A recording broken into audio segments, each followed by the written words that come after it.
자, 여러분들이 좋아하는 중세국어입니다. 39번 문제. 일단은 시험에 관해서 먼저 얘기를 좀 하고 시작을 하면,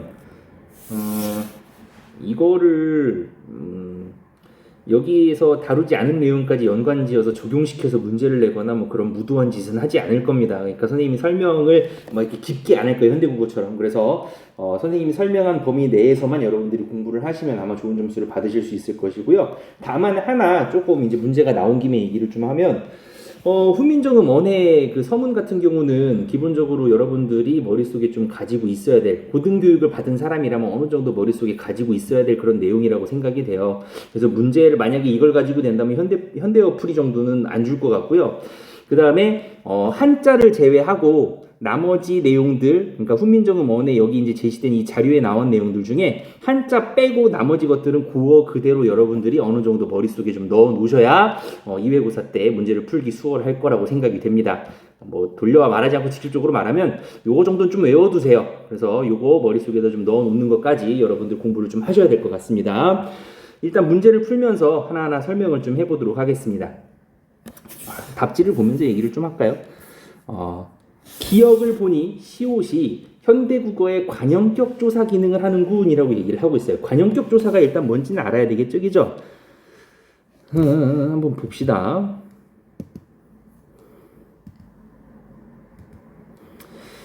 품사 중에 관계연이라는 게 있고요. 그 관계연 안에 조사가 있습니다. 이 조사 중에서 격조사라는 애들이 있고요. 이 격조사들 중에서 여기 깨알같이 적힌 것들 중에서 관형격조사라는 게 있어요. 이건 뭐냐? 대표적인 게 의 같은 것들이에요. 그래서 체언과 체언을 이어주는 기능을 하고요. 이 관형격조사라는 것은 기본적으로 관형격조사가 붙으면 관형어가 되는 거죠. 그래서 체언을 또 수식해주는 어떤 관형어를 만드는 기능을 합니다. 그래서 간단하게 여러분들이 그렇게 아시면 될 것 같고요.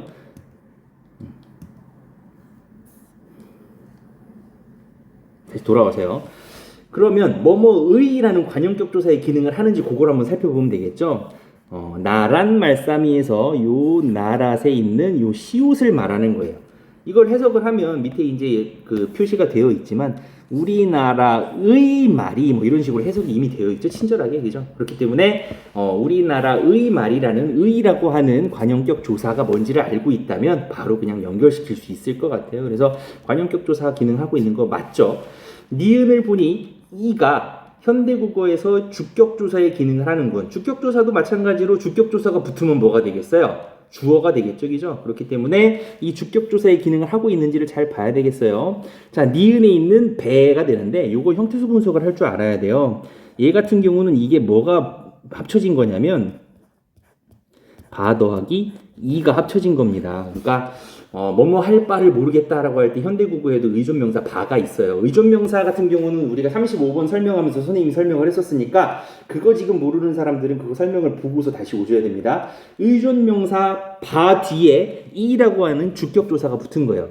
근데 현대국어랑 똑같은 건 뭐냐면 의존명사라고 하는 것은 기억을 한번 떠올려 보세요. 앞에 뭐가 반드시 와야 된다라고 얘기를 했었냐면 관형어가 반드시 와야지만 쓸 수 있는 의존적인 명사를 의존명사라고 한다고 했었죠, 그죠? 여기도 마찬가지예요. 그래서 니르고저 홀배에서 요 홀배에 있는 요 리을 히읗이 관형사형 전성어미예요. 그래서 이 관형사형 전성어미가 얘를 갖다가 관형어처럼 포장을 해주고 이 포장된 관형어가 이 바라고 하는 의존 명사를 갖다가 수식하는 그런 관형어가 되는 겁니다. 그래서 요 관형어가 수식을 하는 의존 명사에 붙어 있는 요게 주격조사의 기능을 해서요. 이 주격조사 때문에 여기가 전체가 다 뭐가 되는 거예요? 주어가 되는 거죠. 이해했어요? 다시 한번 얘기합니다. 이 관형사형 전성어미 리을 히읗 때문에 요게 이제 요만큼을 포장을 해가지고 관형어가 돼요. 그래서 관형어가 꼭 필요한 이 의존명사 배를 갖다가 바를 갖다 수식을 하고요. 그 다음에 요게 다 합쳐져 가지고 주격조사 이가 붙으면서 이 주격조사 이 때문에 이 전체가 뭐가 되는 거예요? 주어가 되는 거예요. 그래서 여기 해당하는 내용을 보시면 이가 현대국어의 주격조사 기능을 하는군. 요것도 맞는 얘기가 되겠죠. 그래서 3번 한 번 더 보시면 디귿을 보니 현대국어와 달리 서로 다른 두 개의 초성 글자가 나란히 쓰였군. 이런 것들을 뭐라고 하냐면 일단 얘부터 보세요. 제 뿌들 실어 펴지 못할 놈이 하니라 해서 이 뿌들 같은 경우 요거 생소하죠, 그죠? 요런 애들이 있었어요. 요런 애들을 뭐라고 얘기를 하냐면 어두 자음 군이라고 얘기를 합니다. 이거는 설명을 하나 정도는 여러분들이 좀 아셔야 될 게 있는데 그냥 가볍게 한번 들어두세요. 그렇다고 시험에 안 나온다는 얘기는 아니지만 어두자음군이라는 건 기본적으로 어두, 그러니까 말의 처음 초성이죠, 그죠? 초성에 자음군, 자음으로 이루어진 집합이 나와요. 근데 지금이랑 또 다른 게 뭐냐면 된소리하고는 또 다릅니다. 우리 지금 가지고 있는 된소리들 끄, 뜨, 뿌, 쓰, 쯔 이런 것들은 하나의 어떤 그 음운이에요. 걔네들은. 어두자음군은 그 각각 하나하나가 다 발음이 살아있어요. 그래서 만약에 예를 들어 가지고 요런 게 있었거든요. 옛날에는 이걸 어떻게 발음했을 것 같아요? 우리는 지금 이거 발음 못하죠. 이거 발음 못해요. 근데 옛날 사람들은 이거를 요 비읍하고 시옷을 다 살려가지고 발음을 해줬다는 얘기예요. 그래서 요거 발음을 한번 복원을 해보면 대부분 전문가들 이렇게 발음을 해요. 읍살 이런 식으로 이라고 하는 비읍 발음이 이제 살아나는 걸로 얘기를 합니다. 근데 요게 이제 왜 이렇게 우리가 추측할 수 있냐면 지금 현재 이 발음이 살아나는 것들이 있어요. 왜냐면 뭐 차진 쌀을 갖다가 얘기를 하려고 쌀 중에서 되게 찰진 쌀이 있잖아요. 거기다가 차자를 갖다 붙였더니 차쌀이 돼야 되는데 이상하게 여기에 뭐가 살아나냐면 비읍이 막 살아나요. 찹쌀. 그리고 약간 푸석푸석한 쌀을 갖다가 매라는 말을 붙여가지고 매쌀 이렇게 하려고 했더니 여기 갑자기 또 뭐가 살아나요? 맵쌀 이런 식으로 비읍이 살아나요. 그리고 약간 조 같은 쌀을 갖다가 조쌀 이렇게 하려고 했더니 이상하게 여기 또 뭐가 살아나냐면 이렇게 비읍이 살아나요. 그리고 오래 지은 쌀을 갖다가 우리가 햅쌀이라고 하죠. 그죠? 그래서 해자를 붙이려고 했는데 이상하게 여기서도 다른 건 다 떨어져 버리고 뭐가 살아나요? 비읍이 살아나 버려. 이상하게 쌀 앞에만 비읍이 자꾸 살아나요. 근데 이게 어원을 보니까 쌀이 원래 이런 모양이었고 이런 모양이었을 때 발음이 읍살 이런 식으로 비읍이 살아 있었기 때문에 이러한 것들이 현재 화석처럼 남아가지고 이렇게 이제 살아나는 것이 아닌가라고 우리가 논리적으로 추론을 해볼 수가 있겠죠. 그래서 이런 것들에서 알 수 있듯이 어두자음군에서 나는 소리는 실제로 다 발음값을 가지는 그런 발음들이었어요. 그렇기 때문에 현대국어에는 존재하지 않지만 중세국어에 있었던 그런 특징 중에 하나라고 이제 우리가 얘기할 수 있는 부분이 되겠습니다. 자, 4번을 한번 보시면요. 리을을 보니 놈이 현대국어와 다른 의미로 쓰였군이라고 얘기를 하고 있습니다. 잘 보시면요. 이거 좀 지우고 왜 건드려지지가 않냐? 여기 그냥 하겠습니다.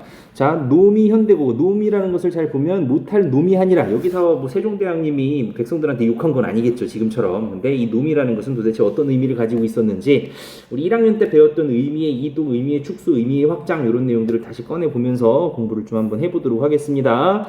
시험 문제 나와요. 자, 언어의 특성.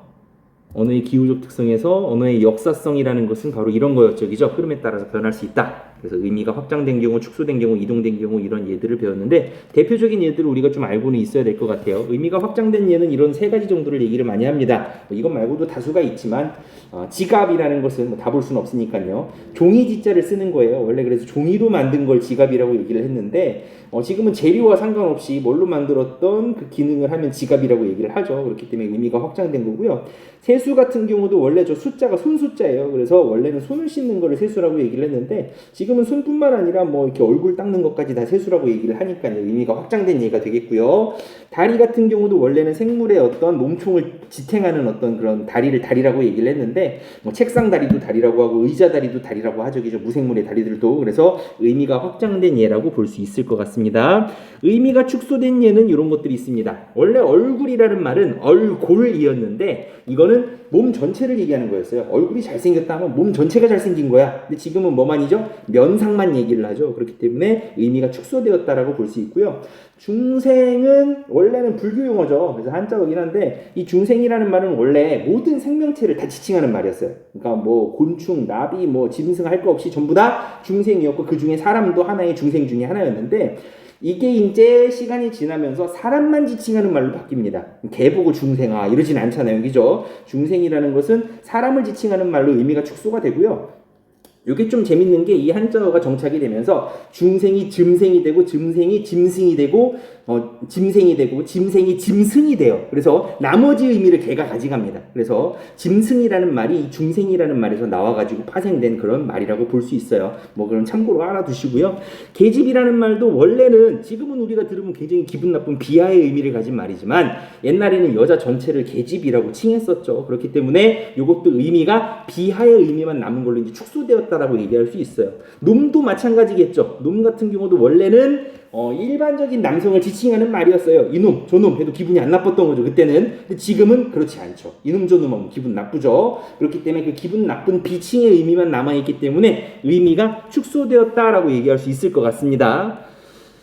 어이구, 갑자기 또 넘어가네. 자, 한 번 더 보면 의미 이동까지 한번 보고,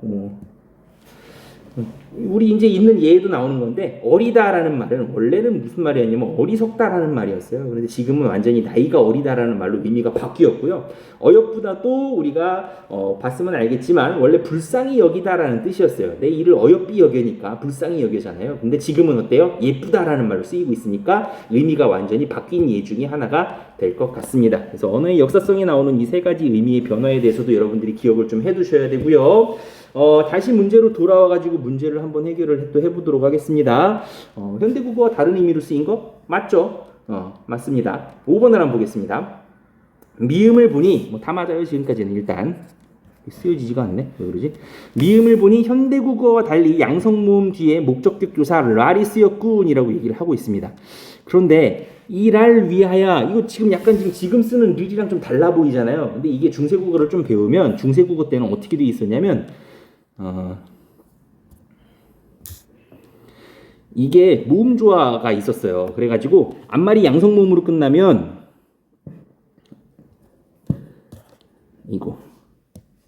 앞말이 양성모음으로 끝나면 뒤에 나오는 목적격 조사들이 알, 랄 이런 식으로 쓰이고요. 그 다음에 음성모음으로 끝나면 이런 형태로 쓰였어요. 그러니까 이 형태로만 쓰인 게 아니라 이 형태로도 쓰였기 때문에 지금이랑 달라진 게 사실 없어요. 왜냐하면 이 알 아래 쓰이는 요 문자 자체가 그냥 소실된 거죠. 이 문자가 소실되면서 아래아가 소실되면서 모음조화가 깨지면서 발생한 어떤 소실이기 때문에 이거는 형태소 자체가 바뀌었다라고 볼 수는 없어요. 왜냐하면 지금도 중세국어 때 쓰는 을르를 그대로 쓰고 있으니까 모음조화를 지키지 않을 뿐인 거지. 그래서 형태소 자체가 바뀌었다라고 얘기할 수는 없어요. 그래서 현대국어와 달리라고 지금 얘기를 하고 있는데 그 부분이 지금 틀렸습니다. 그래서 요게 이제 5번이 이제 정답이 되겠습니다. 그래서 이렇게 해서 중세국어에 나오는 내용까지 같이 한번 살펴봤고요. 아까 전에 선생님이 얘기했듯이 이 훈민정음 언의 요 지문에 해당하는 자료에 해당하는 요 부분만큼은 한자 빼고입니다. 한자 시간은 아니니까 한자 빼고 이 고어 그대로 여러분들이 조금 머릿속에 암기를 좀 해두시고 그게 이제 2외고사 때 시험 보는데 도움이 될 거라고 계속해서 얘기를 하고 있으니까 공부를 좀 열심히 하시기 바랍니다.